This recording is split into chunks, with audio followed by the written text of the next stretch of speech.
Hola, soy Rodrigo Simón del Departamento de Competitividad. Soy gestor de energía dentro de este departamento.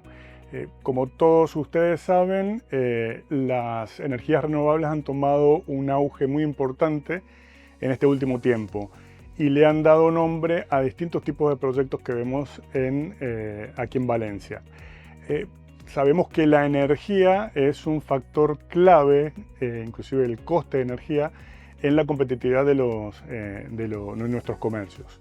Hoy tenemos distintos proyectos que están funcionando alrededor de la energía fotovoltaica, no solo para reducir los costes, que es en el término de energía uno de los más importantes de la factura energética, sino que también en la disminución de la huella de carbono.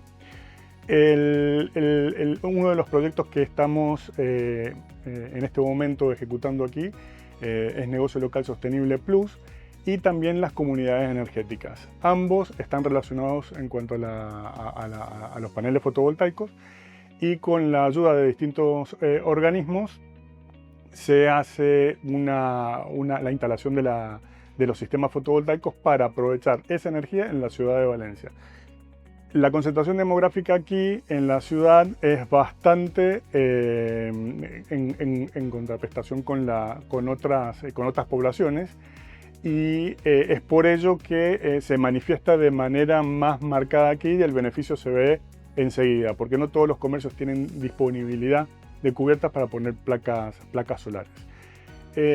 Cuando hablamos de energías renovables con las placas solares, no solo estamos hablando de ajustar la energía que realmente se necesita, ¿sí? Pues no es lo mismo tener 6 placas solares o tener una placa solar, ¿sí?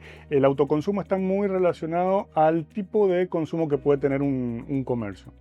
Entonces, decimos que las comunidades energéticas van a terminar de englobar la generación energética y de alguna manera transversalmente con los otros programas poder aterrizar el real consumo que pueden tener y los beneficios que van asociados a la reducción de los costes de energía. Van a poder ver que distintos organismos como el IBACE están fomentando distintos tipos de ayudas asociadas a la parte industrial, pero también a los comercios. Pueden consultar nuestros programas que están vigentes en la página de la Cámara de Comercio, en el Departamento de Competitividad, en el inciso de proyectos. Muchas gracias, estamos aquí para ayudarlos.